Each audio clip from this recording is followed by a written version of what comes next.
Thank you for joining us for week number 8 of the 2025 Mid-Eastern Athletic Conference Weekly Football Coaches Video Conference presented by Wells Fargo.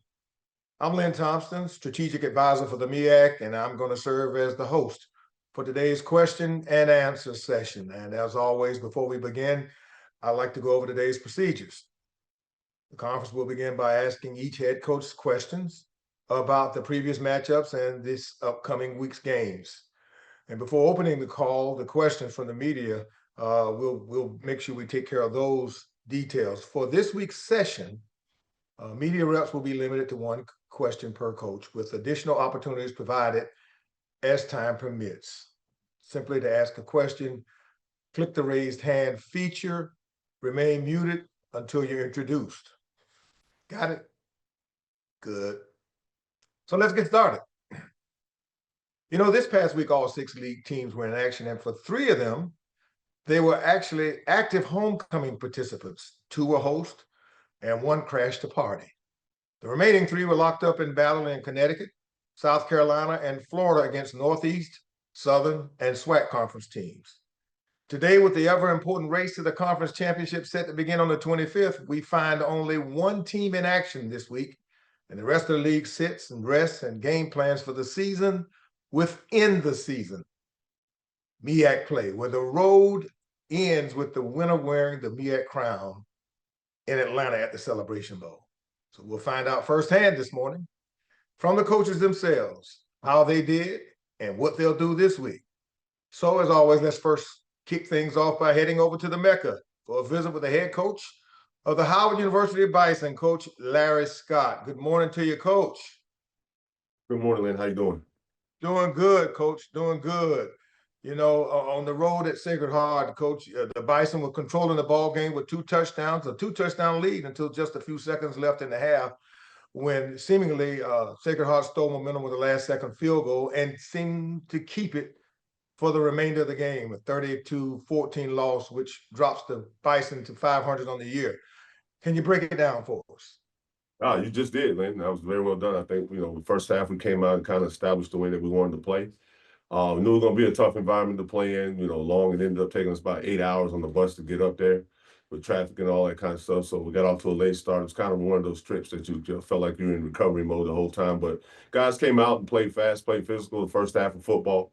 And then we just, I guess, forgot about that. We still have 30 minutes left in the game to go play. And kind of seemingly didn't do that very well. So, disappointed, obviously, in the finish. Was happy with the way we come out and started playing football in the first 30 minutes of the game. And then, again, like I said, just forgot, I guess guys forgot that we were playing a damn football game the last 30 minutes. And so thoroughly disappointed in the second half of that football game. And that's kind of what it was, a tale of 2 halves. A half in which we were there and a half in which I didn't know, if we had stayed around or we got on the bus and left or what the hell had happened. But, disappointed in that half of football. Yeah, Coach, I get it. This week now, you got a date against Tennessee State Tiger team in Nashville, and the Tigers are 1-5 on the season, lost 5 in a row, but still a very talented and a dangerous team. So what is it going to take to earn the win in Nashville while knowing that the rest of the league will be watching and waiting to see what the Bison will do? Yeah, if I'm them, I'm excited, to see what we just put on display the last 30 minutes. Second half of their football team, if I'm them, I'm super optimistic that, hey, this is a chance for us to win our homecoming. And obviously, it's going to be a big weekend there in Nashville. They have a big following. I'm sure they're going to be excited over there. And it's going to be an environment that, we're going to walk into. It's going to be a bit of a hornet's nest for us. And, we're going to come in, though, with an edge. We'll be ready to play, and we'll be ready to play that football game. But we got to realize what we're getting ready to go into. And like I said, if I'm them, I'm excited about what they just saw the last 30 minutes and to get some energy and some juice behind that. And you're right, they are talented. You turn on the tape and you go, man, these guys look like an FBS SEC football team, by the way, they're made with all the transfers. As a matter of fact, that's what they're loaded up with is a bunch of guys that have played football at the SEC, Big Ten level, and those type of things that have transferred in there. So this is not going to be the week they figured out. We're going to put together a really good plan. We already went to work on it, got done what we needed to get done yesterday to flesh that game out. Already moving forward and building a plan to give us a chance to go up here and have success and win us a football game. Well, Coach, thanks. I guess everybody else has a chance to plan their way in the MEAC play. You got to play your way in the MEAC play. So hold on Just for a moment, we're going to open things up from the media. And as a reminder to the media, use the raised hand feature. Remain muted until you're introduced. And let's limit your questions to just one for Coach Scott. Our first question comes from Wayne Cartwright this morning. Good morning to you, Wayne. Good morning to you, and good morning to you, Coach Scott. Morning, Wayne. How you doing? I'm doing well. So obviously second half was not what you wanted, like you said. I looked at the drive chart. You guys had 4 punts, stopped on downs, and you also surrendered a safety. So with these things moving forward, obviously with the game this week in Nashville, and then you starting the MEAC play the week after. The way that second half was, what are you taking away to teach your guys about finishing drives moving into this week so that last week doesn't happen again? Execution. That's all it comes down to. Staying focused, staying dialed in, playing through the finish of the game, and executing the calls. Just execution. That's it. Nothing more, nothing less. Being dialed in, being focused. We knew that football team. We told them the football team had done that week in and week out. That's kind of their motto. That's what they've kind of done. And it wasn't that we looked at to say make an adjustment. We didn't adjust to or doing any of those things. No, they just came out second half. They found some momentum. They caught the momentum. They didn't let it go, and they out executed us. They outstrained us. They outplayed us. They out physicaled us. They outdid everything that we branded and stayed ourselves on being as a football team, and we didn't do that. So play true to our identity for 4 quarters. Execute. Play hard, strain, do all those things. Those are the only things that we'll talk about. If you do those things, you're not sitting in that situation. So it's not a whole lot to it more than that. Just got to finish games and play hard. That's it. Well, Coach Scott, appreciate you as always. Good luck this week down there in Nashville. Thank you. Thanks, Wayne. On to you, James Hill. Hey, Coach, I hope you and everyone in Washington are well this morning. Talk a little bit about the Bison as you have an opportunity to go into Nashville, the Coliseum, the venue, and an opportunity to showcase HBCU football when you'll play the Tennessee State University.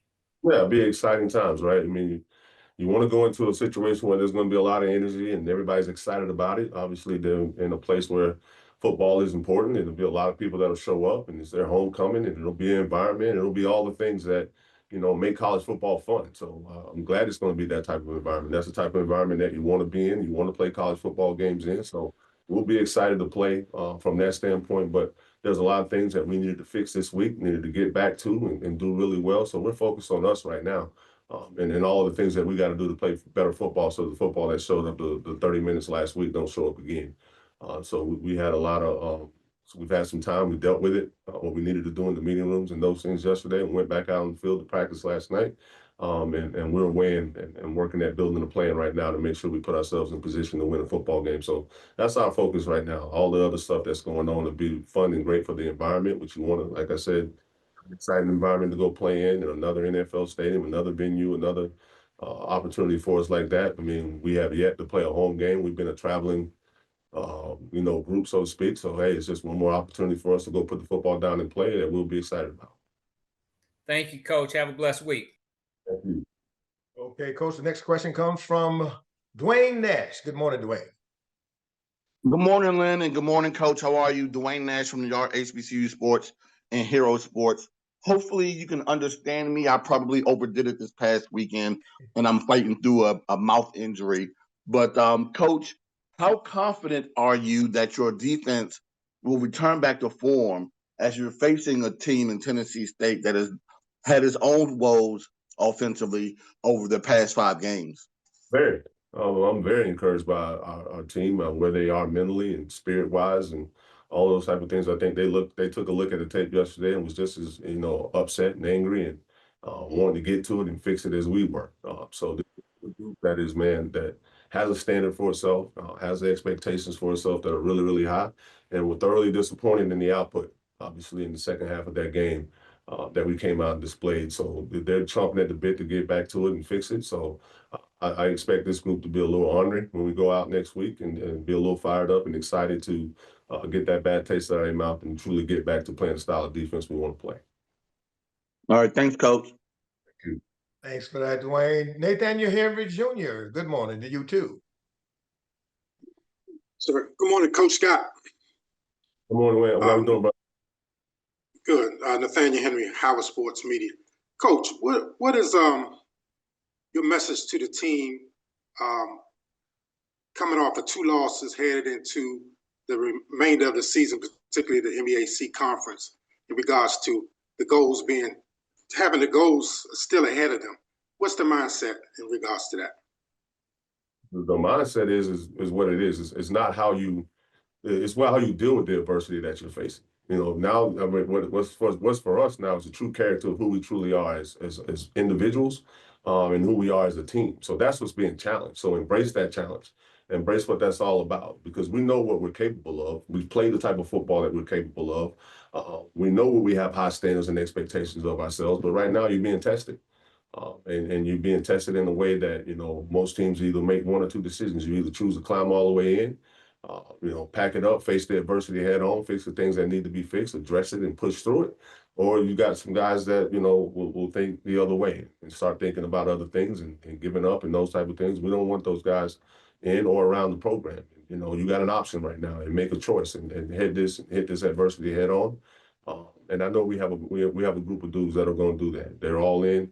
They're all set in that we're embracing this challenge and embracing the adversity that we're going through. And this is what'll build us. This is absolutely the things that'll catalyze that you know, teams, when they make the decision to face it head on and go fix the things that they need to fix and stay into it and stay working and stay charged up and stay positive, that these are the times where when you get tested and you pass that test, that propel you into where you really want to be. And that's what we're using this as an opportunity to you know, be challenged, see where we are, so the true character and grit that we have as a football program, as a team, and we're going to come out of the other side of this thing on the right side of it, I promise Hey, Coach, and good luck this weekend. Thanks for that, Nathaniel. On to you now, Darryl Duvall. Good morning, Coach. How you doing this morning? Good morning. How you doing? Pretty good. Hey, I just want to kind of go back over the defense. I mean, defensively, what breakdowns led to big plays, and how can you clean that up before conference play? Yeah, 100% misfits, bad eyes, dirty eyes, guys not, you know, doing their job, trying to overcompensate, you know, and make plays, and became really kind of undisciplined right there. And I think that's what kind of happened to the integrity of the defense is, you know, our defense has been charged on, you know, really playing really solid, playing really good defense. And as soon as they met a little bit of adversity and some plays had gotten out and those type of things, guys trying to not do their job and try to make plays and try to be the reasons that we turn it around and do all those type of things instead of staying disciplined and true to the integrity of the defense and what we're doing. So I think for the most part, just a little bit of undisciplined things, which is really out of our character. You know, guys being out of gaps and fits and trying to do too much instead of just doing their job. I think is ultimately what ended up happening there in the end. Is guys just trying to overcompensate, do too much, and not do their job. So just do your job, trust and play to the integrity of the call and the defense, and the things that will happen will need to happen. But guys just got to trust that and stay true to that, what that is. Well, good luck this weekend, Coach. Okay, Coach, looks like we got one more question in for you this morning. This one comes from Doc Holliday. Doc. Good morning, Coach. Doc Holliday with HBC Overdrive. How you doing this morning? How you doing? I'm doing good. Going into the game, from this last game, you trying to go through your third down efficiency where it wasn't good, but the main thing was the penalties in this game against Sacred Heart. What is the thing you want to try to do to try to cut down on the penalties and try to improve on third down? That's a very good. I think one thing you can't do is shoot yourself in the foot. That's for sure. And when we had started trying, you know, trending and getting better there in the third down efficiency and doing some better things there, but when you get into situations where you're playing behind the chains, right? You're third and manageable. Then all of a sudden, because of a penalty, a false start, a snap infraction, or something like that, or a holding call, you know, you put back behind the chains, and now you're playing 3rd and 15 is much different than you know, 3rd and medium and those type of things. So putting ourselves and keeping ourselves in optimum third down, you know, high efficient situations, really focus on around here. And you do that by playing really good on early downs, right? You got to be efficient on 1st and 2nd down to play third down, you know, by your your terms, which is, more your shorter and more manageable situations. So I think there's multiple things that go into that, just first and second down efficiency, as well as, not doing things, man, that, shoot yourself in the foot, and those type of situations. And that happened way too much yesterday, which this comes back to, again, the focus, right? To just 100% focus, dialed in, being locked into the situation, understanding the situation, and being able to execute a high level of mental discipline during those times when you have to go out and play and execute really good football. So those are the things that we just harp on. Those are the things we got to, clean up, and guys got to see and understand the criticalness of when that doesn't happen and how it works out, how it sets the team back and how it sets the situation back from that standpoint. So these guys have a great understanding of that. They know what that means. It's things that we talked about, but now we got to go execute. So you get a few new guys in there. We know we had a new center starting the game in there. So he was, sometimes it was just working through some of the kinks of having a new guy in there working, handling the ball and snapping the ball on time and some of the snapping fractions that we had. But we're not going to make any excuses for that. We're going to get the reps, accumulate the reps that we need to this week to get better at those things and build our plan and go execute on third down this week. All right. Thank you, Coach. You have a good one. I appreciate you. Thanks for that, Doc. Coach, that's it for us. We wish you nothing but the best as you take the 3-3 Bison into Nashville against the Tennessee State Tigers of the OVC. Kickoff's going to be at 4:30 p.m. Central Time. That actually is going to be 1 p.m. Central Time on ESPN Plus. Coach, best of luck. We'll talk to you next week. Okay. Thank you. See you next week. Let's roll on over to Dover. Actually, we're going to Durham right now. Durham, North Carolina, to check on the North Carolina Centrals and head coach Trei Oliver. Good morning to you, Coach Oliver. I'm well, Lynn. How you doing this morning? Great. Congrats on your fourth in a row, Coach. An impressive 45-7 win over Florida A&M Saturday in Tallahassee.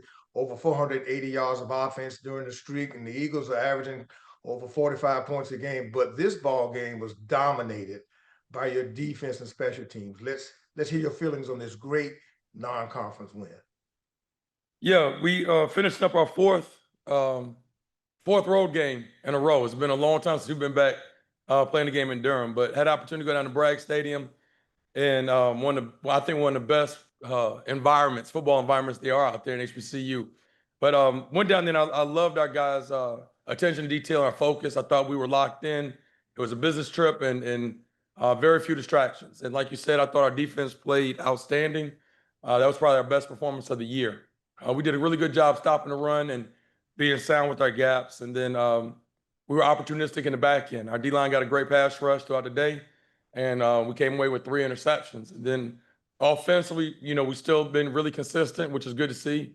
Walker Harris, again, great day of controlling the offense and taking care of the football. I think he was 21 of 27 and had 8 different receivers, once again, that had receptions. So did a good job of spreading the ball around.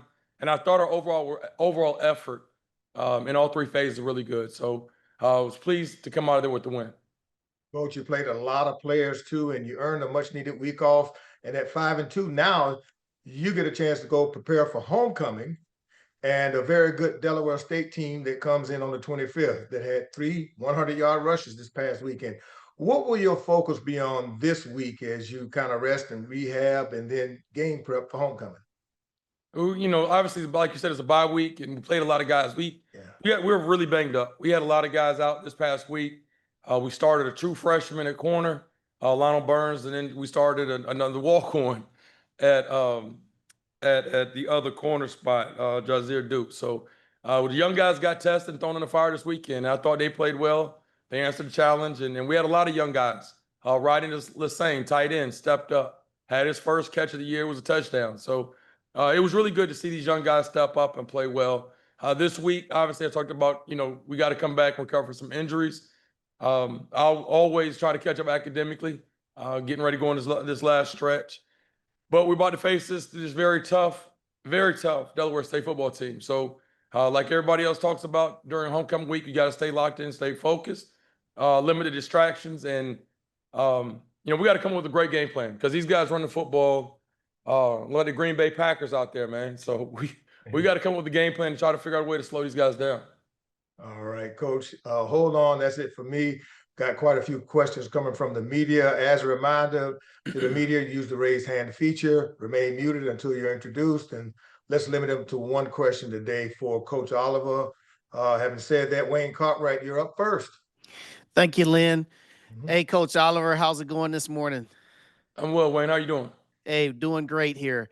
So I'll ask you about your opponent next week. I want to ask you about your team today. So through 7 games, you guys have played really well on offense, especially these last 3 times. And like you said, this last game, 7 punts, forced, 3 interceptions, 3 sacks. You guys did really well on defense too. But assess right now your team as it stands. What are some of the things that you know about your team that has to improve, and some of the opportunities that you're still waiting to see from your squad as you progress through this bye week, getting ready for next week? Well, I think, things I'd like to see improve, always limiting the explosive plays and the rushing yards given up defensively. And offensively, we come out and sometimes we're on fire. It looks like we're unstoppable. And then it'll be lulls throughout the game where we kind of put on cruise control. This past weekend at FAM, start of the third quarter, our headsets went out. So we, offensively, the guys couldn't communicate. It was really hard for us to get calls in.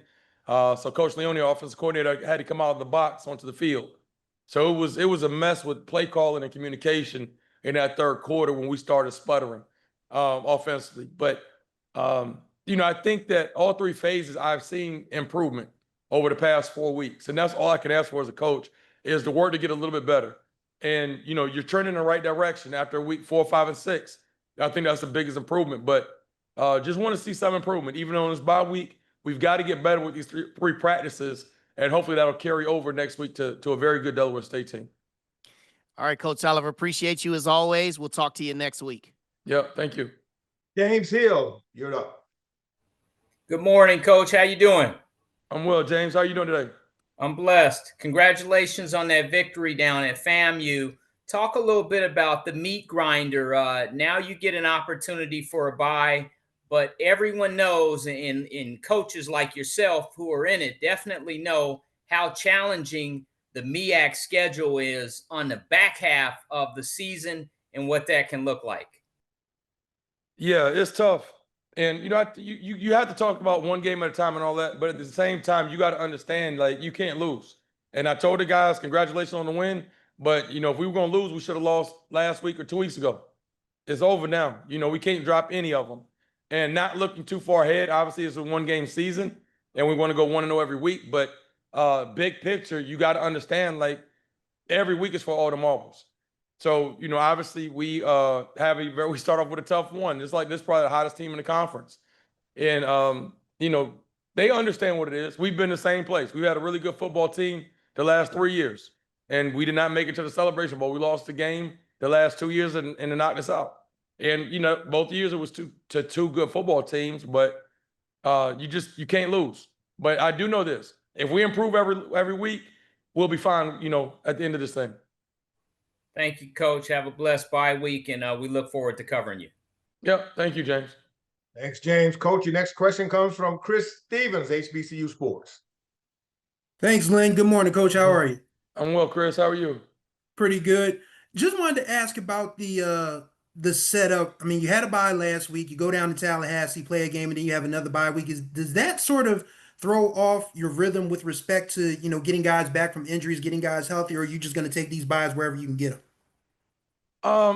No, the schedule was such, we kind of scheduled our things late. The East Texas game, because we didn't have a game and I didn't want to play another Division II opponent. So East Texas was the only person that had an open week that date, and that's why we went down there. The week 0 game, the SWAC MEAC Challenge, is what gave us another open date this late in the season. But I think one thing we do here, we do a good job of meeting with our sports medicine staff and coming up with a game plan about these guys that are out, having a plan about when we're going to get them back. Looking forward to another bye week. We have Delaware State, and then whoever we have after that. What week will we get guys back? So now offensively and defensively and special teams, the coaches can have a plan on, will we have both tight ends, or we only have one tight end, or we're going to be down, a couple running backs. So we can come up with a plan collectively across the board and understand exactly how long guys are going to be out. All right, Coach. Thanks for your time as always. Enjoy your bye. Yeah, thanks, Chris. Okay, Coach. Up next is a question from Dwayne Nash. Good morning, Coach. How you doing? Dwayne, we need to talk, man. What's up? I need to know what happened this weekend. Yeah, I guess we need to talk offline. I'm sure that the media would love to hear about this stuff, the fans. Oddly enough, I was going to talk to Coach Oliver. No, not Oliver. You are Coach Oliver. I was going to talk to look at me. You got me flustered, Coach. I'm sorry. You got you. Hang in I there, don't even know man. how to feel about it. Well, as you heard earlier, I am dealing with a little injury from this past weekend. But move on to my question. Since we're talking about good things here, Coach. We're not talking about bad stuff. That could have been a good thing. I want to know what homecoming you went to. You know what homecoming I went to, Coach. Stop playing. I don't. Go ahead, man. Let's go, man, before Lynn get mad. Well, get back to business here, man, Coach. Do you have at this point in time in the season, do you have time to reflect on how well your team is playing at this point? And I know once again it's a little bit early, Coach, but have you started to compare this team to the championship team of 2022? We have done this team, and I told him yesterday, this team has done absolutely nothing. I mean, we're, I guess, 5-2 right now, but you don't get a championship for being 5-2 after week 7. So, no, not at all. This team right here, this is a different team from 22 or 23. It's about their own legacy. And, you know, this team needs to be remembered for what they accomplished, and we'll see what that is. But we have not done anything. We're 0-0 in conference play, and you don't get any trophies or any championship rings for going 5-2 with a non-conference schedule, although it was a tough schedule. And I'm pleased with where we are, and I think that we're getting better. But we're just getting started, man. We haven't done anything yet. All right, Coach. But to let people know, yes, I did enjoy my 50th birthday at Greensboro, North Carolina this past weekend. Hey, you better slow down, man. You won't see another 50 like that. Thanks for that, hey, Dwayne. only one way to find out. Thanks so I'll much, see you next week, Dwayne. Coach. Doc Holliday, you're up now with a question for Coach Oliver. Good morning, Coach Oliver. Doc Holliday, HBCU Overdrive. How you doing today? I'm well, Doc. How you, man? I'm just like Dwayne. I'm recovering from my homecoming at Jackson. But I'm doing good. Congrats on the win. Oh, appreciate it. Going into the game, you just said that you're not comparing the team to the 2022 team that won the championship. But going into the game against FAMU, you hit on everything except for the penalties. What are some things you want to try to do to try to keep the penalties down, or just try to eliminate them at all? Yeah, I believe we had eight penalties for 60 yards. Some of them were just, you know, in-game penalties or things that have happened. Now, one that really bothered me, first drive of the second half, they had the ball. We stopped them 3 and out. We were going to get big momentum. We had a young man that got a unsportsmanlike conduct penalty, and that's unacceptable. We talk about culture over scheme here. That's not the culture. Now, that was the first I've heard in a long time for a kid getting a penalty for using profanity. Didn't touch anybody, didn't hit anybody, but used profanity and got a penalty. So my thing is, let's just be consistent with how we call things. But that right there led to them extending the drive, and they got points, and that hurt us. But, you know, some of the penalties are guys, you know, effort penalties and things happen in the course of the game. But again, the unsportsmanlike, that's the one I really had a problem with, and that extended drive led to points. But, you know, going down the stretch, playing really good teams, like you're saying, you know, you can't have penalties and beat yourself. All right. Appreciate you, Coach. Yep. Thank you. Okay. Thanks for that, Doc. On to you, Daryl Duvall. Good morning, Coach. How you doing this morning? I'm well, Daryl. How are you?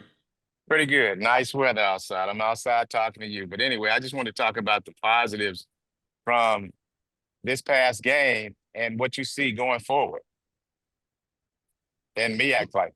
Yeah, a lot of positives. I can start with my kicker, Caleb. I thought Caleb did outstanding ball with his kickoffs, kicking him out the back of the end zone. We did have a bad snap on punt, But our return game was solid. I thought that I was pleased with special teams. Offense, like I said, we've been very consistent, and Walker does a great job managing the game. Our receivers are coming to their own, and then our offensive line has been consistent. So I like the way we're trending defensively. I think is where we made the biggest improvement, primarily with our explosive plays and our rush defense. So we've had a lot of guys playing. We've had a lot of plug and play, a lot of new faces defensively, and now these guys I think are starting to play with a little better team chemistry and a little more continuity. So I think that's why we've been playing better defensively, because the guys are I guess trusting each other more. The communication has improved. Well, good luck on your break this week, and then next week you got another test. So, yep. Thank you, man. You're welcome. All right, thanks, Daryl. Nathaniel Henry Jr., Howard Sports Media, you're up. Good morning, Coach. Hey, good morning, Nate. Congratulations on your victory this past weekend. Coach, having played so many young guys, what is your assessment of their play, and do you feel it would benefit the team overall moving forward? Yes, definitely. Like I said, I've said over many times, it's about developing guys, and the only way you can develop young men and get them ready to play is by throwing them in the fire. So we do play a lot of freshmen early here. So when their number is called, it's not a culture shock for them, and they're ready to roll. So like we tell them, you got to always be prepared, always be ready for when your name is called.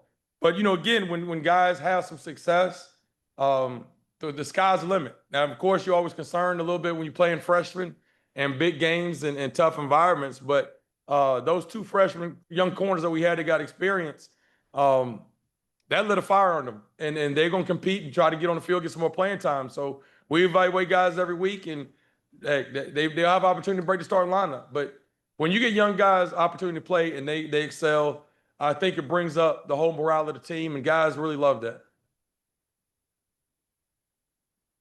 Thank you, Coach, and good luck this weekend. Yeah, thank you. All right, Coach. Your final question this morning comes from Stephen Gaither. Good morning to you, Steve.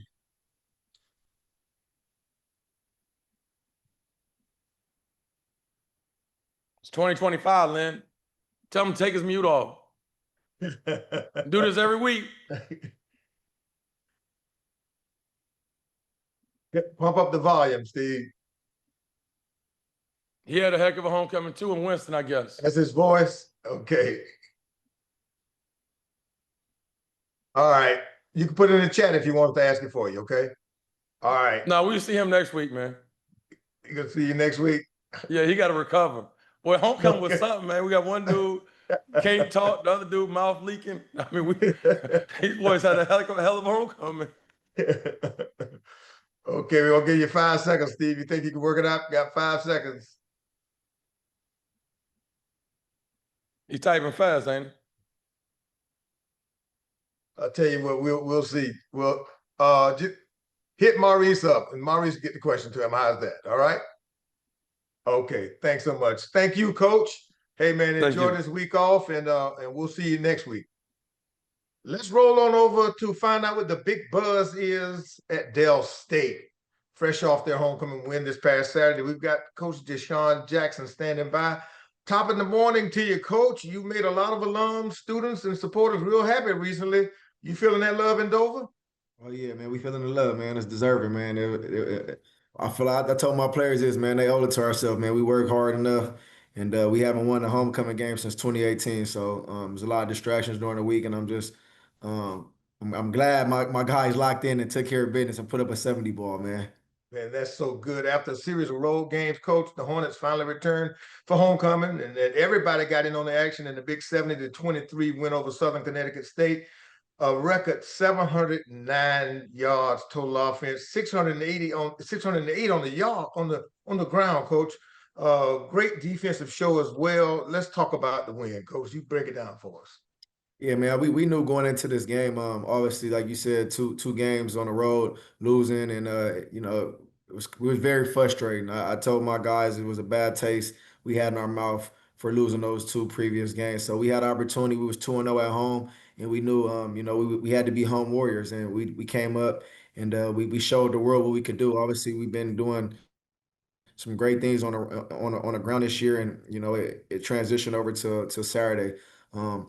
Defense played a lot better as well too. Penalties was a big thing we wanted to address as well. And like you said, we was able to get some young guys out there. Some freshmen was able to come in and play and made some big plays in the game as well too. Because now starting in MEAC, it's no Yes, telling who's sir. going to be able to play. We got to have everybody ready. So just very impressed how the team handled business, and we showed up and showed out. Great, coach. And now you get a week off, like you said, to prepare for the season that really matters, the race for the Yes, sir. MEAC crown. And now you said 4-3 in year one of your process. Is success this early in your process evidence that the change in culture is happening in Dover as the Hornets now get ready to open the season in Durham next after on the 25th against Central, one of the hottest and historically the best teams in the MEAC? Yes, sir. I mean, I think it's evident, man. We came in and we had a plan and we wanted to execute our plan. We felt seven games to be 4-3. We're in the plus as far as in our win percentage. So, the real season starts now. We understand that. It's great. It's the perfect time. We couldn't get a better buy than right now. I think, our team needs it. We have a few injuries as well, too. So hopefully we get guys back healthy. But we're excited. We get to go down to Durham, like you said, to NC Central's homecoming. And, we're up for the challenge. We know it's going to be a tough battle, but, we're looking forward to it. And I think the guys mentally are focused and dialed in. We know we like it got to be one week at a time and 1-0 every week, right? And now we can't afford to lose no games because what our goal is and what we envision. We want to be MEAC champions. So we feel like we're gonna prove what we want, right? We're gonna go take what we want as well too, and we're gonna do it a certain way. So we're gonna respect the opponent like always, but we're gonna detail our work and we're gonna do everything we need to do to be ready for next Saturday. Great, great, coach. That's my questions. Let's hold on now. You got a slew of them coming from the media. For the media reps, use the raise hand feature. Remain muted until you're introduced, and then let's limit it to one question for Coach Jackson this morning. First up, Steve Gaither. I see your hand is still raised. You got a question? Okay, let's move on over. All right, Steve. Let's move on over to Wayne Cartwright. Wayne. Thank you, Lynn. Hey, good morning, Coach Jackson. How you doing, sir? Hey man, I'm good. And yourself? How you doing, Wayne? Hey, doing well. And congrats on the win and having some video game like rushing numbers, man. That was awesome to look at. Yes, sir. So now my question for you today is you guys have done a whole lot of work to put yourselves in the mix now to be one of the players here in the MEAC. Coaches talk all the time about being sound in all three phases. Obviously, rushing the ball has been your strength of your team. But as you progress through this bye week, getting ready for next week, because I only want to focus on this bye week for you. What are the things that you guys need to specifically work to clean up, man, and address to get yourselves ready to start this MEAC grind? Yeah, it's a great question. Today was a bonus day for us. We're usually off on Mondays, but I gave the guys off Sunday just because it was homecoming. So we had Sunday off. We came in today, and we practiced today. The weather is raining, wind is blowing. We got this East Coast storm right now, so guys had the mindset, man. We came out and we know we got 2-3 days to get better here with this bye week. I'm gonna give some of the guys time off. But we just need to work on execution, all three phases of the football game. I think in our eyes, we're a hell of a run team. We understand that. Even when teams know that, they still load the box on us, and we still are able to be successful in the run game. I'm challenging my guys in the pass game as well. I'm challenging my defense. I'm challenging my special teams because I feel like in order for us to take the step we need to take, all three phases got to be playing at a high level. So, I mean, what we do well, we'll continue to do, and the things we need to clean up, we'll clean up. But however we got to win a football game, that's what we'll do. If it's going to be run the ball and running for 400 plus yards, we're going to do it to our best of our ability. So, that's just how I look at it. And, we're going to continuously challenge ourselves and do things we need to do to win football games. All right, Coach Jackson, appreciate you as always. And best to you on this bye week. We'll talk next week. Yes, sir. Thank you. All right, Wayne, on to you now, James Hill. Hey, Coach, congratulations on that victory. How are you this morning? Hey, bro, I'm good to yourself, man. How you doing this morning, James? I'm blessed. When you put together a program, talk a little bit about the journey. A lot of people want to be king of the hill, but to get there, there's certain things that have to take place and you guys have been able to do that, and the fruits of your labor is showing. The 70 piece. Guys are working together. Just talk about this culture in the Hornets way as you guys continue to march forward and you go into MEAC play. Yeah, I mean, man, for me, since day one, man, I had a goal, I had a vision. And anytime you come into a scenario and a situation where it's unfamiliar, right? It's only going to be certain ways that you're going to be able to accomplish your goal, regardless. In life, I look at starting a business, raising a child. I mean, teaching somebody how to do something for the first time, right? It's characteristics and it's principles to accomplish what you want to accomplish, regardless of what it is, right? And there's no way that you can skip steps, right? And that's what we understand, and we realized that, and we knew it was going to be a challenge. We knew we had to get the right, personnel in, to Dover to get, to change this thing around a lot faster. We was able to accomplish that. We was able to accomplish that a lot faster than people probably thought. So with the work and at hand, we know in order to be successful, right, we have to be disciplined, right? We have to be physical, right? We have to be well conditioned, right? We have to cut, the mistakes down. And I think the challenge that's been presented to our players, man, everybody's took it on their chin, with the standard, and everybody to a man has been held to that high standard. And I feel like, in order for us to have the success right away, man, people had to take the constructive criticism. And, that's what you're seeing right now. Guys are being uncomfortable. They're being put in uncomfortable situations because it's not about what you're going to do when you're comfortable. I say that all the time. It's about what are you going to do when you're not comfortable, right? When you're not feeling well. And I think as a man and as a university as a whole, everybody's held that standard, man. And you're seeing guys are believing in it, they're buying into it, and they're trusting the process. And that's how we're able to, have the success early on because, I tip my hat off to my coaching staff as well too, man. We're putting these guys in unfamiliar situations, and they're coming out being very comfortable. So that's how we have our success here. Congratulations, Coach, and continued success. Thank you, man. Appreciate you. Okay, thanks, James. On to you now from HBCU Sports, Chris Stevens. Hey, Coach, how are you? Hey, man, how you doing, Chris? I'm good. Pretty good. Just with the scheduling part of it, how good is it to get this homecoming win out of the way? And as a former Delaware State alum, nobody knows better about the homecoming shenanigans than myself. Just how important was it to kind of get these guys, get that out of the way, have the fun during the week, still show up on Saturday, play a really good football game. Then you have a bye and then be able to prepare for Central. How does that help you as you get ready for MEAC play? Man, it's rejuvenating, man. And like you said, you know firsthand, it was a lot of distractions we were dealt with last week. It was a lot of things that was presented to us, and I'm accustomed to something different.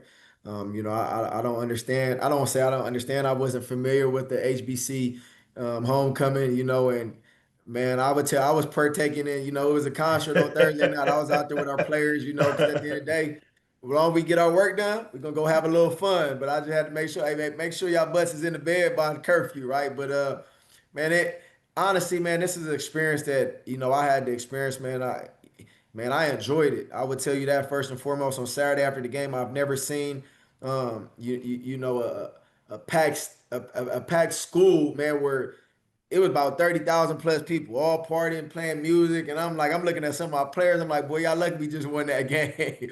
So for me, man, I gotta say, man, I honestly, I am glad that it's over and done with. We experienced it, we had fun, and now we're on to the next. We're into a week where we can still preparate, we can still work, and we still got some time to get some guys back that are injured, and it's going to be well needed going into that NC Central game because we understand NC Central is one of the top teams in the MEAC.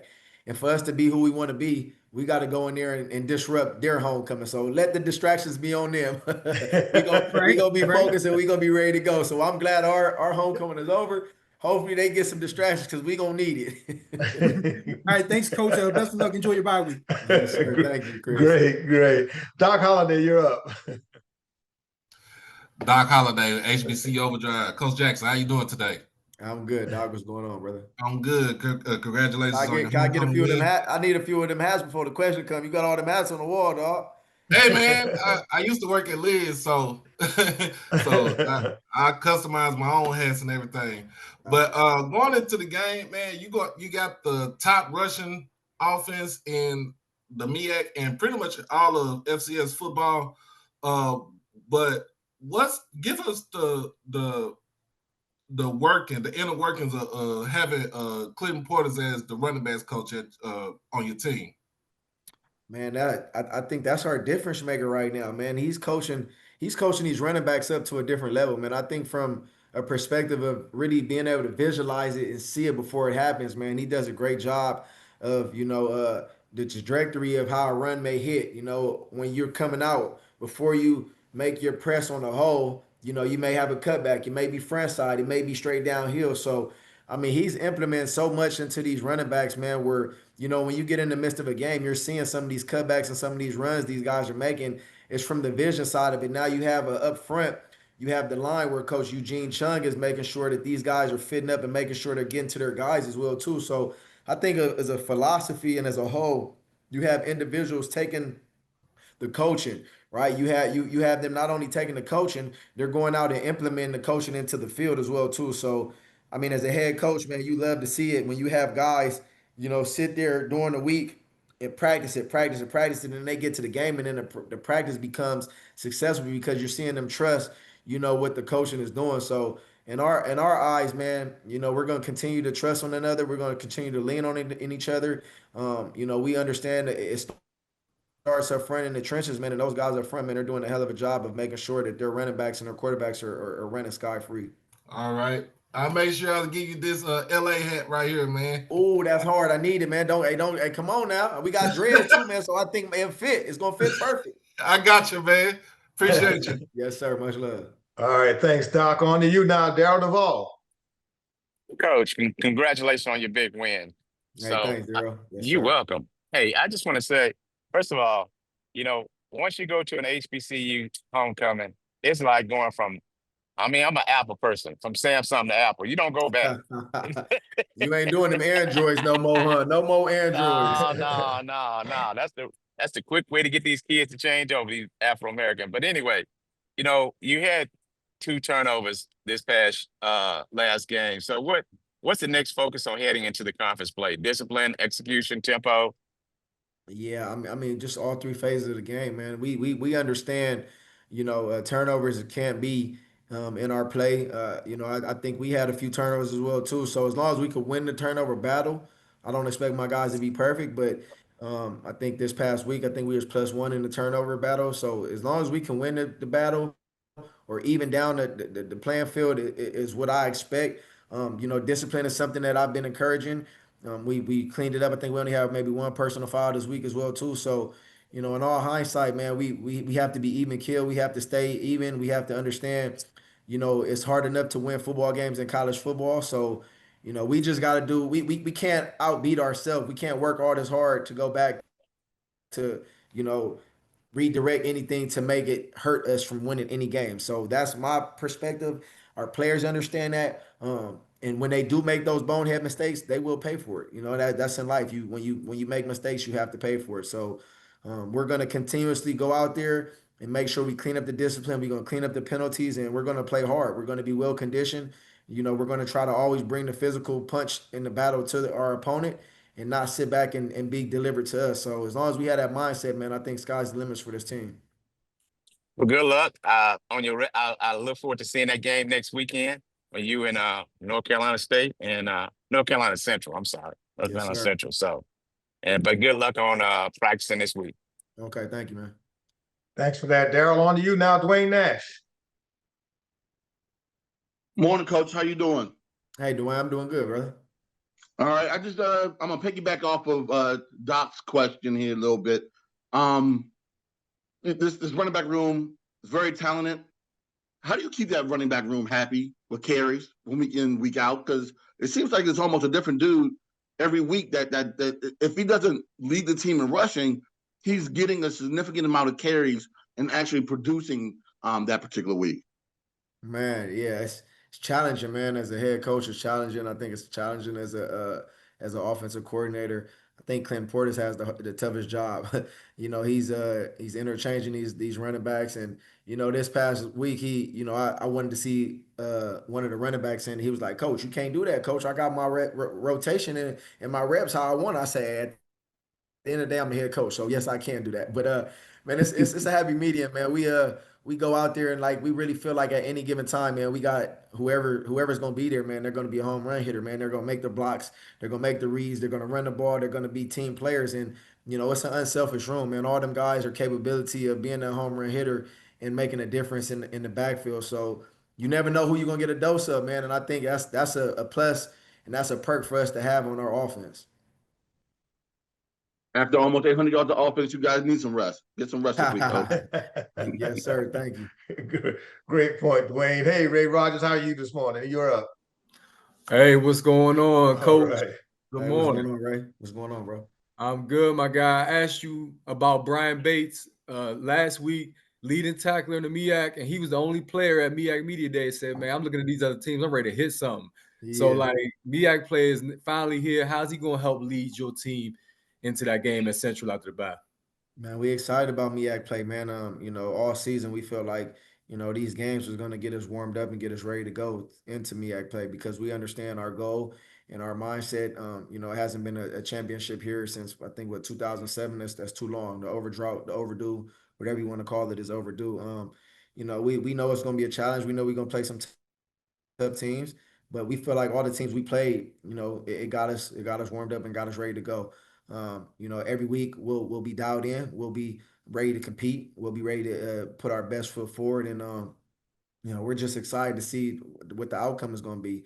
I think everybody feels confident and comfortable that the work we put out so far is definitely deserving of us to go out there and handle business like we know we can do, right? So we shown what we could do. Now it's time for the nitty gritty to get on now, man. We looking forward and we not ducking no spoke. I just want to remind everybody, what the predictions were before the season. We still feeling how we feeling, and we ready for it. So I hope y'all understand that. I'm unpolitically, whatever you want to call it. This what it is, man. We gonna take it for what it's worth, man. We ready for sure. Unapologetic. That's what it is. Unapologetic. We ain't apologizing because everybody predicted us to be skunk bottom last. So just remember that. All y'all folks or whoever did it, just remember it. We ready. We want the smoke. Hey, that wasn't me, bro, but I'm glad y'all proving it wrong. Hey, good luck, man. Good show, brother. Yes, sir. Thanks, Ray. Andy Walker. Andy Walter, it's on you. Hey, Coach, how are you? Hey, Andy, what's going on, man? I'm good yourself. Hey, just talk a little bit about James Jones and the season he's had, and is this kind of what you pictured when you brought him in? I'm frustrated with James Jones, man. He had 3 carries for 158 yards, and he took himself out the game before halftime. That boy could have had 300 plus. Nah, man, James Jones, man, he's a very intriguing individual, man. Very hard runner. And I know if he was right, he would have stayed in that game. But he was dealing with the tightness in the hamstring, so it was only smart for him to take himself out. As much as I'm mad at him, but man, yeah, he's showed up and showed out, man. It's a great addition to have a guy like that. He makes us tremendously better. So I'm excited for success here in MEAC play for sure. Thanks. Yes, sir. All right. Final question for you this morning. Coach comes from Ernest Ricks. How you doing, Coach? Hey, Ernest, I'm good. What's going on, man? I'm doing well, Coach. Congratulations on the great win. And we can see, Coach, that your confidence is, rising. I'm pretty sure it's high already, but it's rising. Is that across the board for all your players? Are they feeling that same confidence? And the other question is about the passing game. What are some of those challenges in the passing game that you're seeing? I mean, yeah, the confidence is always rising, man. I understand, our players feed off of, as coaches. So we have to set the tone, set the energy from day one. That's what we do. And that's what we bring to practice in our meetings on the field. Everything we do is high energy, and these players feeding off of us. As far as the passing game, it's been an area that hasn't been the most productive. We understand that. We're working tremendously day in and day out to clean it up and do what we need to do for it to be where I feel like it's productive. And at the end of the day, man, I don't care how we win games. If it's running the ball, passing the ball, whatever it's going to take to win a football game, that's what we're going to do, right? We're going to do what we do well. We're going to continue to get better, and the things we need to clean up, we'll clean up. But we're going to take it all in for what it's worth, and we're going to put our work in, and we're going to detail it up, and then we're going to go out whenever the game day is presented to us. We're going to go out and compete at a high level and have fun doing it. Awesome. Congratulations again, Coach. Have a good one. Yes, sir. Thank you.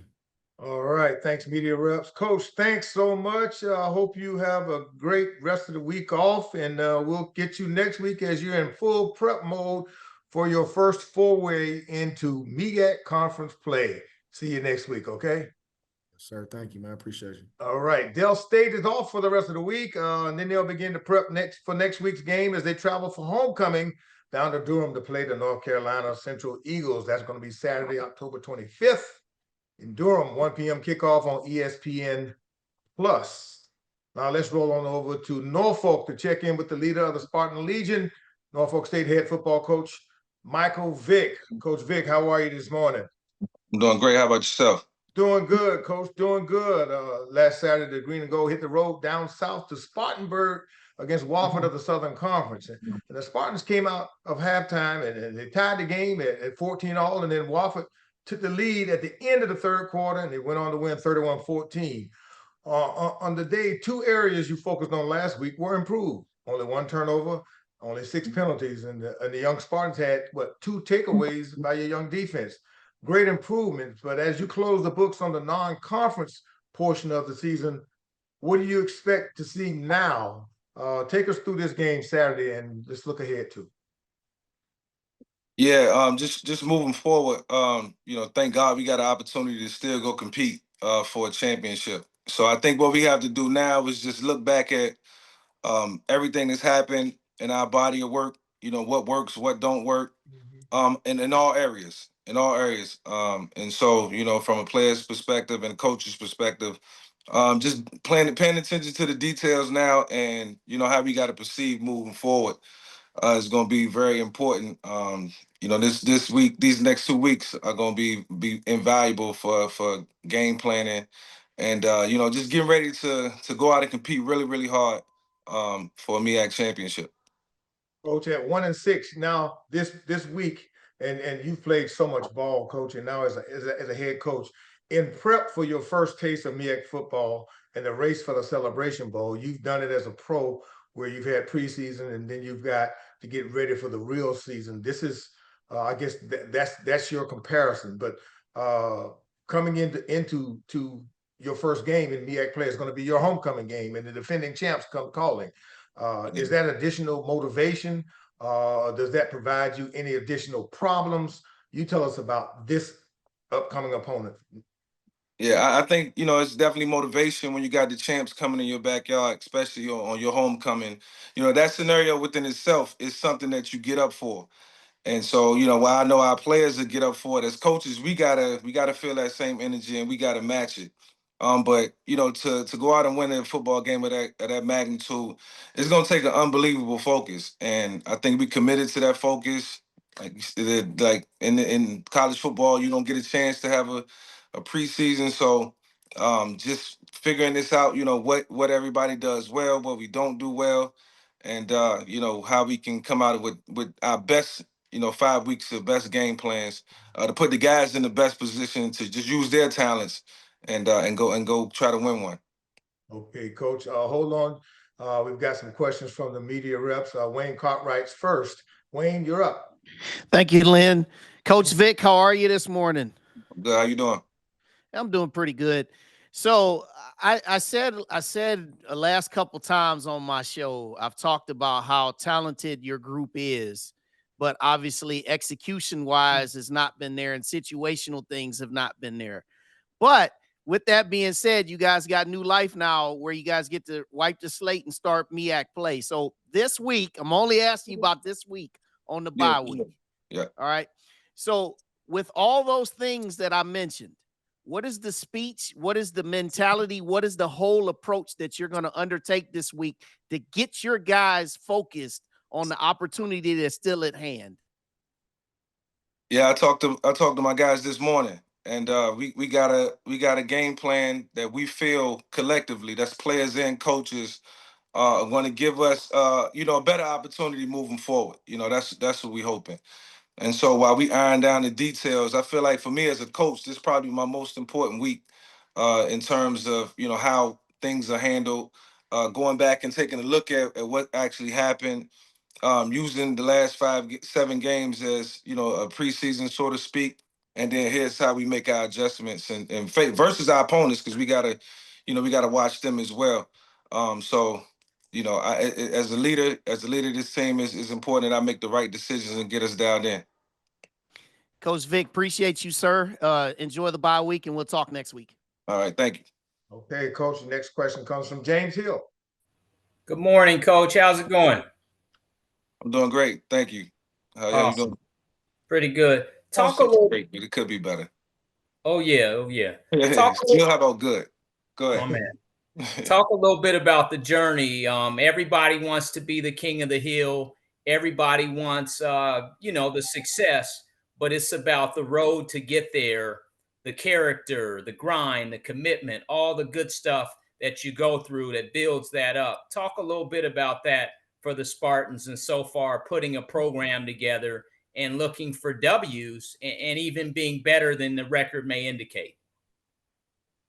Yeah, I think the cool part, about this, man, is that, I wouldn't change anything that's happened to us up until this point. I think we've learned so much about ourselves, about our team, about the culture that we're trying to bring together. And sometimes, you step into these situations and, you're dealing with players of all different emotions, and it comes from a lot of different places. But to be able to harness that, you got to play close attention, and you got to see who gives maximum effort versus who doesn't. You got to see who's bought in versus who not. And so, you got to, as you figure it out, as you fine tune that, you appreciate it from my perspective. I know, I'm probably having the most fun in my life since playing football. It's just from making decisions, and whether it's an easy decision or a tough decision. I'm enjoying what's actually happening in real time and gaining the experience. And so as we turn it around, it's gonna get greater later. It's gonna feel a lot better that we've experienced this, and hopefully to never experience what we've been through again, because adversity is real, so we got to deal with it. I got to help them deal with it, in whatever way it's coming, and show them that it's not how you start, it's how you finish in life in general. So it's good teaching moments going on right now, and I appreciate it so much. And I got to continue to search for the right wisdom and understanding to impart, to instill in them, to keep us going, to keep us rolling, keep us motivated. Thank you, Coach. Continued success, and we appreciate what you're doing for HBCU football and for everyone in the 7 cities. Thank you so much. Thank you. It was a blessing. Appreciate you. Great question, James. On to you now, Doc Holliday. Doc Holliday with HBCU Overdrive. How you doing today, Coach Vick? I'm good. How you doing? I'm doing good. First and foremost, I can't believe I'm saying Coach Vick instead of being a fanboy.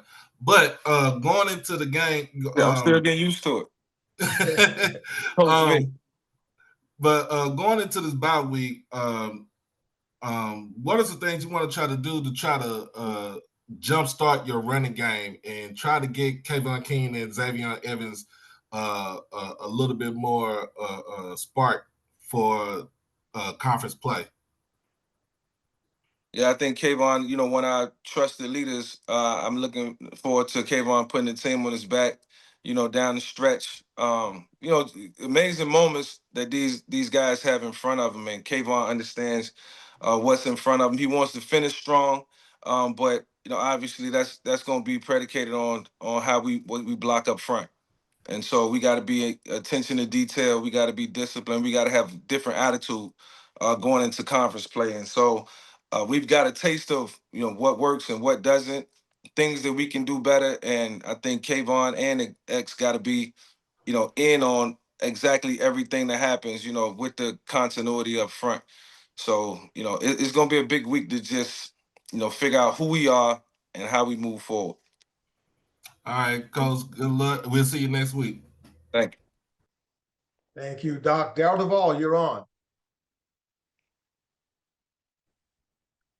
Coach, good morning. This is Darryl Duvall from Power U Sports, man. I would say, how you doing this morning, Coach? Doing great. You're doing great. Hey, I That's was going to good. ask you about your experience, how the experience of being your first year coach, but I would say, I wanted to say, change that up and say, how has your experience made a difference in these kids playing, and I'm even gonna say on and off the field, but really showcasing it on the field? Yeah, I feel like in moments and spurts they play inspired football. Most important for the last couple of weeks has been about how we conduct ourselves in the off the field. Academics is extremely important, and I had to put football aside for a second for this team because we was failing in other areas, and when you fail in other areas, that's probably far more important than football. It just don't all come together. So I'm real well-roundedness is what we're working on right now. They've bought into that. I have them do, certain homework assignments for me, just as for accountability, for discipline, and why we, trying to become better on the field. And from a football standpoint, it's helping, our discipline, away from the game. Getting up, going to class, going to study hall, getting those hours when you're supposed to, checking in with your advisors, making sure that the curriculums are done, looking at your syllabus, like little things like that that I see that translates to the type of football team we've displayed. So, cleaning that up and working on that, and we got an extra week to focus on football and life, or life and football, and then we get to go try to win us a championship. And so, we understand, we got a great opportunity in front of us, and we had a long conversation on Saturday after the game as to how we gonna move forward, and the things is gonna happen moving forward. So we all on the same page, man. We just got to continue to pull together, which is most important. Well, good luck, man. Like I said, you being there is gonna help them kids take it to the next level, man. Absolutely, they ready for it. They ready. Oh, getting there. They getting there. All right. Yeah. All right. Thank you, Daryl. Ray Rogers, Urban Sports Team Coach. My bad. I was coming on mute. Good morning, Coach. Good morning. How you doing? I'm good, bro. I hope you are well because when you were hired, obviously the potential was there, the area, you being home, the talent that comes out the area, but you going through a lot of adversity. There's rumors about your coaching staff, like you just said, you face off the field issues. How are you handling all this, and how are you kind of maintaining your own mental health and staying strong through it, and how you get it, moving a more positive direction? Yeah, by keeping it real, and looking at the situations for what they really are. If you're hearing rumors, you're hearing rumors for a reason, right? Like we don't sugarcoat it. Like we don't, like I tell my team and I tell my coaches I don't play football. I really play football. And so when it comes down to it, I'm gonna look at everything that's happening, and my job as the leader of this team is to be super observant, be critical of myself first, and then let that spread throughout. And then I gotta decisions. I gotta always make tough decisions, and I'm learning that very early. So look, I'm getting the reps right now. It's not the easiest thing to go through, but I understand what it takes, and it's my job to keep everybody in a good mental health state. From an emotional standpoint, because it's not easy when you're losing tough ones, you're losing close ones, and then it's a blowout here and a disappointment there. It's like, okay, now I gotta be what I signed up for, a head coach, a leader, you know what I'm saying? And so, not losing sight of that, and still feeling confident and knowing what we can bring to the table. The kids, my guys, they inspire me because I know how bad they want it. So when I look in their eyes, I see a reflection of me, and then here we go. Let's go get it. Keep going. Well, congrats, and you've overcome a lot of adversity, and I believe that you can weather this storm too. So good luck moving forward. Appreciate you. Yeah. All right. Thank you so much, Ray. The final question for you this morning, Coach, comes from Dwayne Nash. Dwayne. Hey, good morning, Coach. How are you? Hey, how you doing, Dwayne? I'm doing pretty good. And yourself? I'm doing great. Thank you. Quick question. How do you keep your team motivated after this first half of the season, going into the second half of the season, to make sure to let them know that, hey, we still got a whole lot of football left to play? Yeah, we stay motivated by looking at what's in front of us. obviously trying to implement, some form of change that they can see, can be consistent and align with the vision of what we set out to do from day one, and that was the go try to win the MEAC championship. We can't lose sight of that. That has to be the common goal, and if anybody has given up on that, I think their vision didn't align with what we set out to do from our first team meeting. So it's about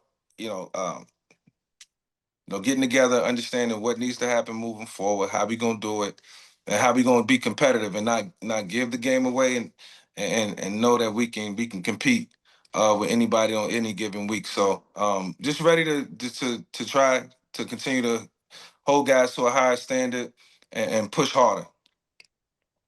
All right, thanks, Coach. Get some rest this week. All right, thank you. We will. Okay, Coach Vick, thanks so much for your time this morning. That's it for all of us.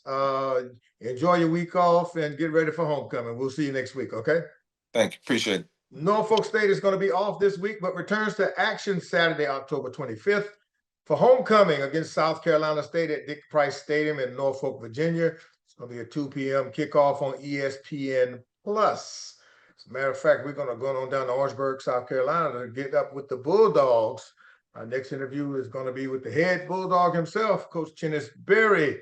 Good morning to you, Coach Berry. Good morning, sir. How you doing today? Man, good. It seemed like an old-fashioned MEAC rivalry game in Greensboro this past Saturday. I mean, homecoming, sellout, the Aggies were ready. They had the Dogs down early, but somehow, some way, you scored 2 TDs in the fourth quarter. Your defense comes up with 3 turnovers and great effort to salt this one away, and you come home with a, 22-16 road win.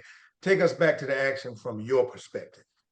First of all, to God be the glory, man. We found a way to win another football game, and that's what it's all about at the end of the day. If anybody knows anything about our program, it's about going 1-0, however it looks. But that brought us together as a football team, honestly, because, we always talk about our theme for the year is hold the rope. When adversity strikes, who's going to hold the rope? And when we went in at halftime, we were down.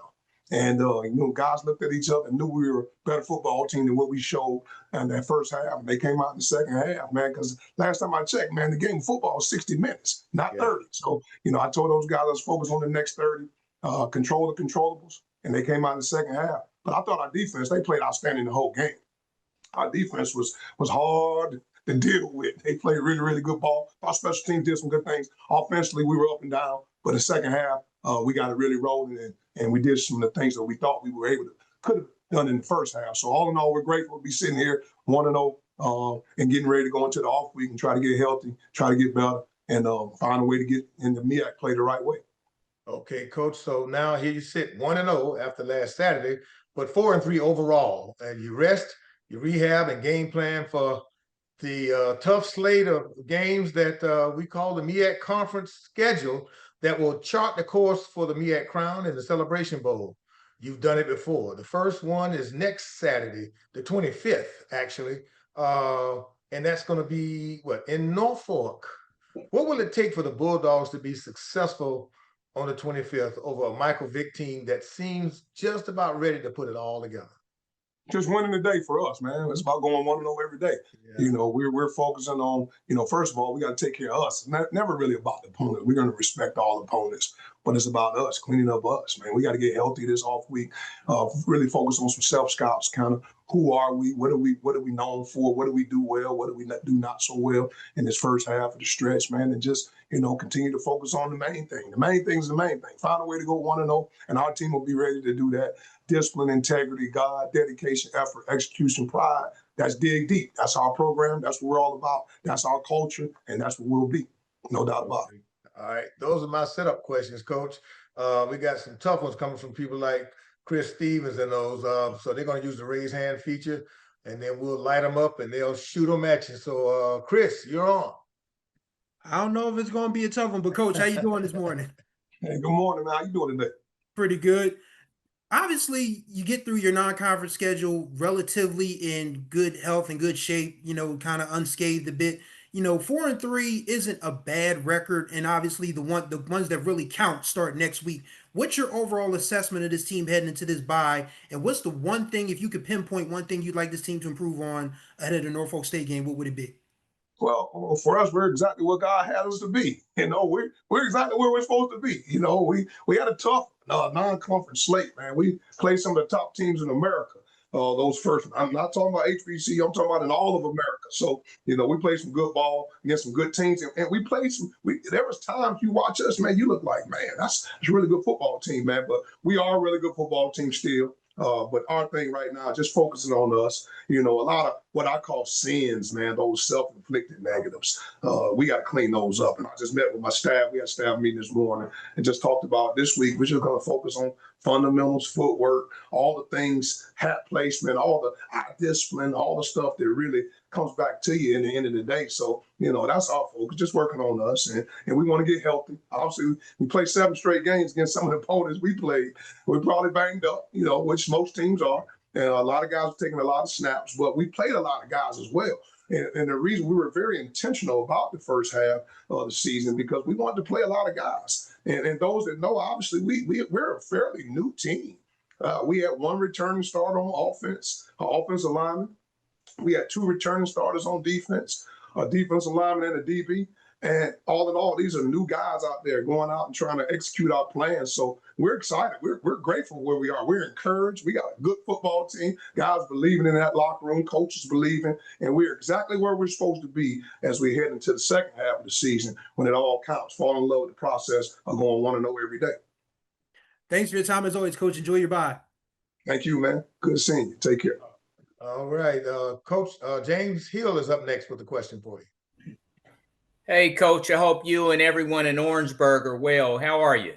We're well. Thanks for asking, man. Hope you're well. Thank you so much. The big 3, as it were, the offense, the defense, and the special teams. Take us through those 3 phases of the game, if you will, with South Carolina State. What you see so far as you move into MEAC play? Well, defense been playing good all year, man. You watch our defense. Playing really well, especially up front. I mean, we're playing about 8 to 10 guys up front, and they can hunt with the best of them. And they're really, really good up front. Our linebackers are playing really good football, man. Our linebackers, we play about 4 of those guys.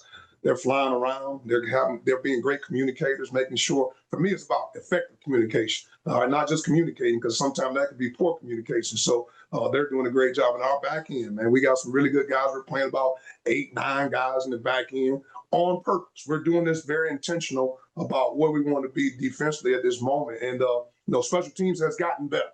We always talk about, are you being a fountain or are you being a drain? Well, there's some time in this season that special team has been a drain.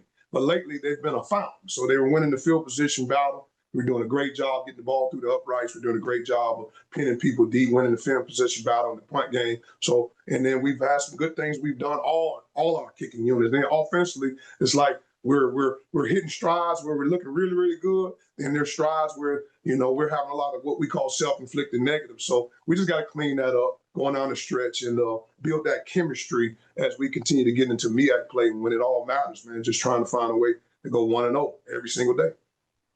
All right, Coach. Thank you so much. Have a blessed week. Thank you. Take care.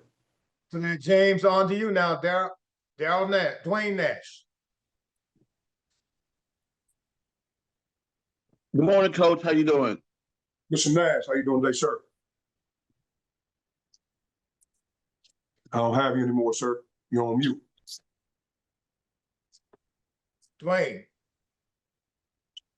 Sorry about that. I hit the button twice. Okay. Coach, I had to go back to what Coach Oliver referred to a little bit earlier as it pertains to the game that happened in Greensboro. I had to reflect on what I asked of you last week. You did take it a little easy on my Aggies, and I thank you for that. Gotcha, man. But, coming into the season, expectations for the Bulldogs were rooted in what this team did last year. If you look at what their team is doing right now, based versus what your team did last year, you're not beating teams with the point differential as you were last year. And I actually just saw something on TV just a few minutes ago where the question was, what is South Carolina State football? Coach, can you ask that question of what this team is or what it's looking like, in your opinion, as you're preparing to move into conference play in a week or two? New team, new season, whole bunch of different guys. But guess what? The mission doesn't change, one and all. So regardless of how it looks, whether we win by 100 or win by 1, we accomplish the victory, accomplish the mission, man. That's really what it's all about, man. So, nobody really was expecting us to do a thing a year ago, and we took care of business. And regardless of what people are expecting now, at the end of the day, it's about the team. And the team is really encouraged. The team is really locked in. A lot of new faces. Guys are making some plays, man. If you look at our football team, when you watch some film, you look at a team that plays with outstanding effort, outstanding accountability.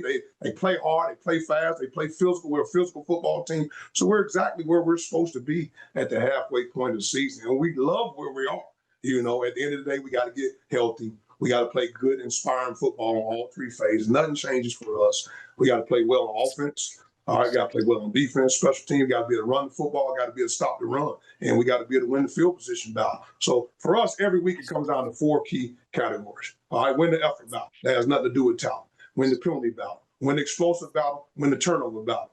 And most of the year, we've won those battles. So at the end of the day, we do that. We feel like we put ourselves in a chance to win a football game. So we love where we are at this point in the season. All right, thanks so much, Coach. Get some rest this week. Oh, absolutely. We need it. No doubt. Thank you. All right. Thanks, Dwayne. Coach, final question for you this morning comes from Daryl Duvall. Good morning, Coach. How you doing today? Daryl, how you doing today, sir? Pretty good. Again, this is Daryl Duvall from Power U Sports.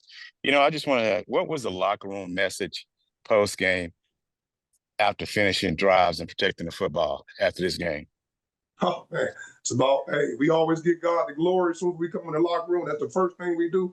We celebrate as a team, and we have a good time, man. At the end of the day, man, we came together as a team, man. When you look at a game like that, we going into hostile territory, old MEAC rival, as we know, South Carolina State, A&T. They weren't going to give us anything, and Coach Gibb had his team ready to go, man, but we had to go take it. And we didn't start the first half offensively.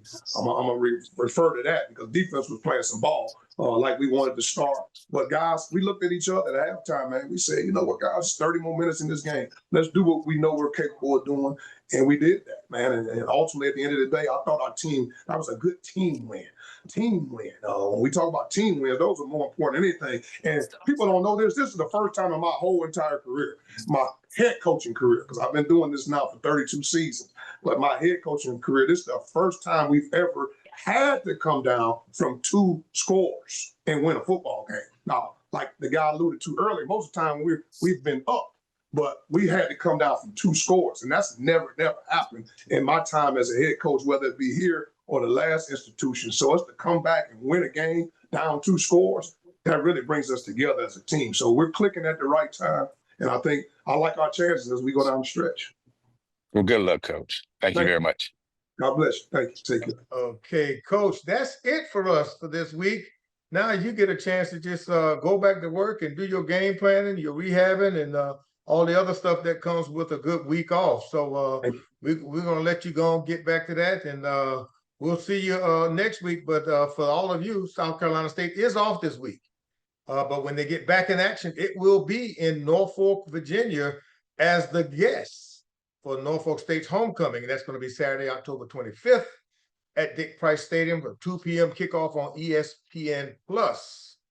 Okay, now let's head on over to Baltimore for our next stop at the National Treasure to have a chat with the head football coach of the Morgan State Bears, Coach Damon Wilson. Good morning to you, Coach. Good morning, Lynn. How are you doing, brother? I'm good, man. I'm good. I guess the best medicine to heal a heartbreaking loss will be to go home and have homecoming and celebrate a big 44-6 homecoming win over Virginia University of Lynchburg.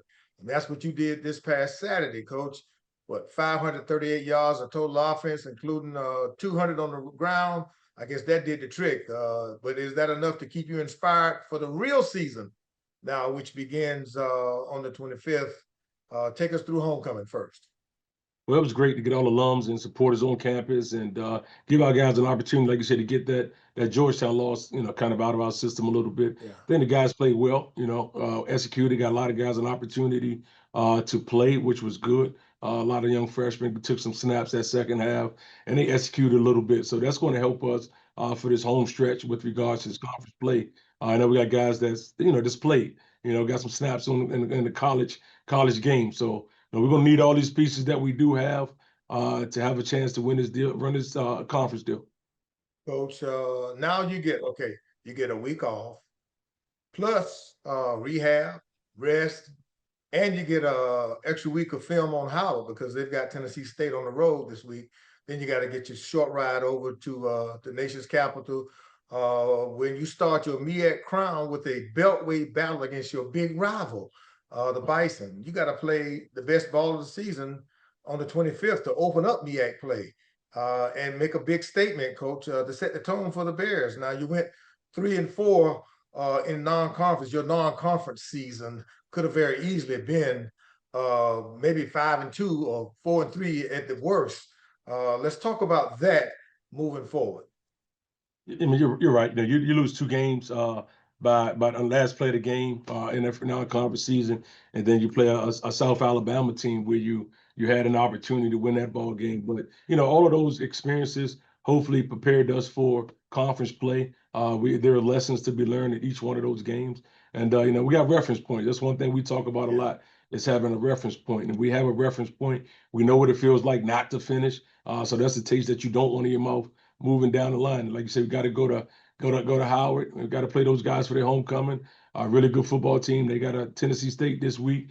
So yes, it gives us a week to kind of rehab a little bit. Hopefully get some guys back. We've had guys banged up a couple weeks here. Hopefully get those guys back and be ready to rock and roll for next week. Okay, Coach, that's it for me. Chris Stevens is up now from HBCU Sports. Chris.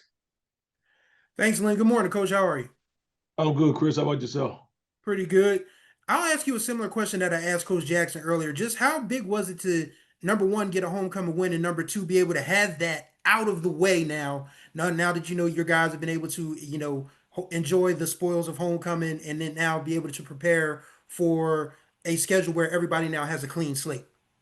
I mean, it's good. It gives us an opportunity, like you say, to kind of exhale a little bit. But shucks, our reward is to play Howard for their homecoming. So that's going to be another challenging venue. And when you talk about HBCUs and homecoming experiences, that's one of the ones at the top. So we got to refocus and get ourselves together to be ready to rock and roll to go to Georgia Avenue in 2 weeks. All right, Coach. Thanks for your time as always. Enjoy your bye. Yes, sir. Thank you. All right, thanks, Chris. James Hill, it's on you. Coach, I hope you and everyone in Baltimore are well. How are you, sir? Everyone's well, James. How about yourself? I'm blessed. Your running back room really had a great day versus VUL. 5 different gentlemen were able to score touchdowns. Talk about your running back room and your offense overall as you get ready to move into the MEAC, if you will, and go across the Beltway over to Howard. Well, I mean, as you mentioned, we have Jason Collins. Our guy coming into the season hasn't played for, I want to say, 3 weeks now. So we've had an opportunity to get some other guys some chances, even with the quarterback room. We had Kobe down this week, so we had Ray, get his first collegiate start this past week. So we've been going through a couple guys that we feel good about. Once again, just want to get everybody healthy for conference play. That'll definitely help us, as we know it's going to be each week is no easy week. So each week is going to be tough and present different challenges. But once again, we got reference points. These guys have played now. DeSean Dennis got a few carries. So Dorian Harris got a few carries. So, we got some guys that got carries Saturday that didn't have carries before this past weekend. And they showed they can run the football, still has some things to do in the pass protection game with those guys. But all in all, they got some experience and shown they have a role on this team. Thank you, Coach, and good luck going forward.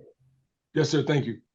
All right, James. Thank you. Coach, the final question for you today comes from Dwayne Nash.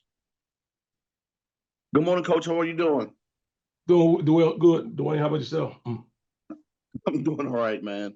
After this point of the season, how do you assess the play of your team as you're getting ready for conference play in a couple of weeks? We've been inconsistent. We've done a great job defensively, stopping the run for the most part, giving up some passing yards, but we've done a decent job stopping the run. Special teams been pretty solid throughout. We've had some days we could definitely play better. And offensively, I think just being consistent Starting with the quarterback play. You know, like I said, we played with 3 guys this year, and due to injury more than anything. But you know, just being more consistent. Our young receiving group is getting better. Freshman Justin Perry has had 2 good weeks back to back. He's continued to grow and develop. So it's good to see some of these young guys have success because we're going to need those guys in conference play. All right, Coach. Hopefully I get a chance to see you over Georgia Avenue in a couple of weeks. Yes, sir. We'll be there. All right. Thanks, Dwayne. Thanks to all of you. Coach, thank you so much for stopping by this morning. Enjoy your week off, and we'll see you next week, okay? Sir, thanks, Lynn. Hey, y'all, Morgan State is off this week, but returns to action on the 25th at Howard for a big one over there. It's going to be Howard and Morgan State at 3:30. Green Stadium on the campus of Howard University. It's going to be homecoming there. It's going to be on ESPN+. Well, that does it for us as we finish up the first half of the season. That's the non-conference part. But next week when we return, it'll be all MEAC, baby. The race for the MEAC crown and the Celebration Bowl officially begins. So now this concludes our MEAC Football Weekly Conference video portion presented by Wells Fargo. Before we end the conference, I want to say thanks to all that assisted and participated in the conference today. We'd also like to thank our corporate partners for their continued support of the conference and its elite 8-member institutions. And as a reminder, the next conference is going to be next Monday at 10 a.m. For more information on MEAC football and other sponsored sports, visit MEACsports.com. Follow the MEAC on social media and at MEAC Sports on Facebook, X, Instagram, TikTok, and Threads. Thanks for tuning in. Thanks to you media reps. We can't do it without you. We'll see you